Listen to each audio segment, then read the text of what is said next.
Hello and welcome back to Let's Play Jane's Fighters Anthology. Today we will be doing, as far as I can tell, the Seoul Egyptian single mission. If we take a brief look through here. Oh, okay, so they do actually have an extra campaign, but that's good. We won't be doing those before the actual campaign, but what we will be doing is they have this little training mission, so we'll just do that now because it makes more sense to do that before we move on to the Egyptian campaign. So with that, let's do takeoff training again. Training 01, practice takeoff. Date, May 4th, local time, 1200 hours, weather clear. Mission objective, your mission is to take off, follow the designated waypoints, then land safely back at your airfield. And it looks like they'll be putting us in an X-29. And they won't be giving us an option to choose aircraft, which is unfortunate. I'd rather be doing this training in an F-22 or was it the X-32, which was based on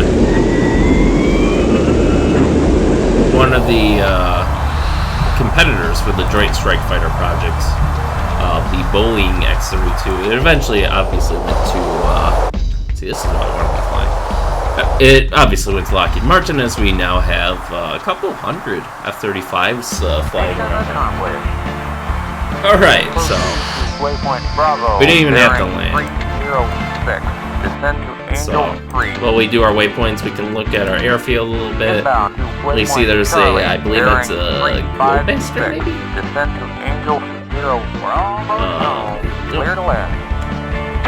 We will take things from here. Probably only 20, so we get to do it, maybe not even that. So I'm unfamiliar with the X-29. I think this is based off of a NASA aircraft based on the forward swept wings. I think this was an aircraft used by NASA just to test the feasibility of forward swept wings and fly-by-wire control, if I remember correctly. But for the game, they've turned it into some sort of is it a support fighter or something? So basically, kind of like if you can think of the F-35 as more geared towards strike missions, this would have been more geared towards. Oh, we're going at 124 knots. Most aircraft stall by then. Jesus. Now let's see if we can.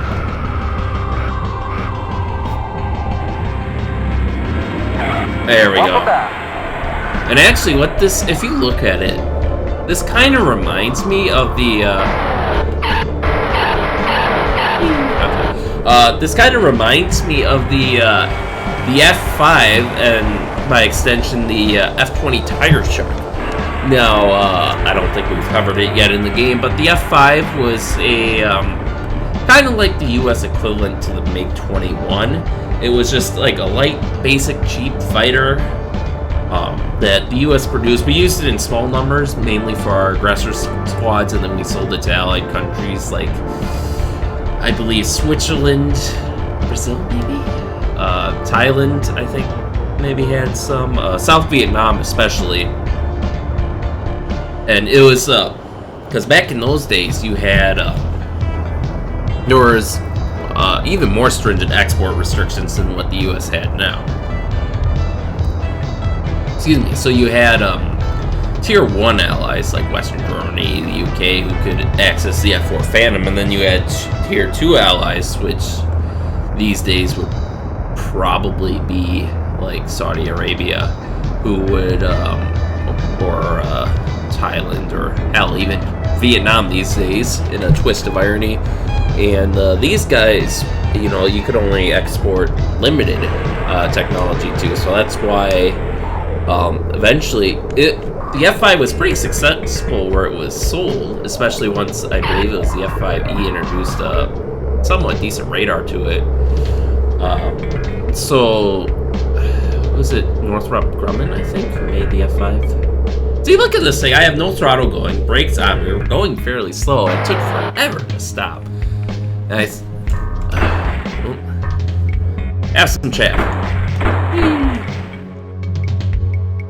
Oh god, does that just... Oh, cool. So apparently on the numpad just targets whatever I'm visually looking at. It's kind of interesting. Has some flares. I'm sure nothing can go wrong with launching these at an airbase stocked with fuels and weapons. We'll end the mission there. Debrief. Date May 4th. Mission Training 01. Resolution success. Congratulations. You successfully landed at your airfield. Good luck. So, getting back to what I was talking about, let's get some different music.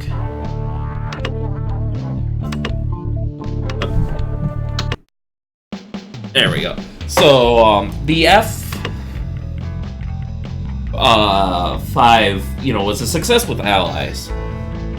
And, Taiwan, that's another one I was thinking of.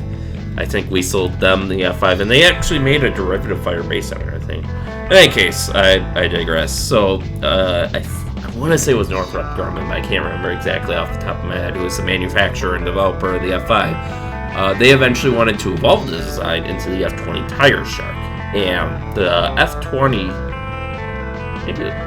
was basically on par with the early F-16A models. Probably a bit inferior, but it was designed with the export market in mind. But then I think it was Reagan who lifted the restrictions on exports. So, if you were a U.S. ally, you could buy just about anything from us. Downgraded slightly, of course, but for the most part, though, I mean, nowadays you see the Saudis with better F-15s than we do, but we have the F-22, which was supposed to replace at least the air superiority variant of the F-15s, but that's another story. So in any case, the F-20 was eventually killed because that opened up the F-16 for export, which was superior to the F-20 and cost about the same. So in any case, where I was originally going with this is that X-29 reminds me very strongly, at least as far as fuselage and intake placement, of the F-5 and the F-20. So I wonder if that was based on those designs, maybe? I don't know. In any case, thank you all for watching, and stay tuned for next time as we start the Egyptian campaign proper, and we'll see you then.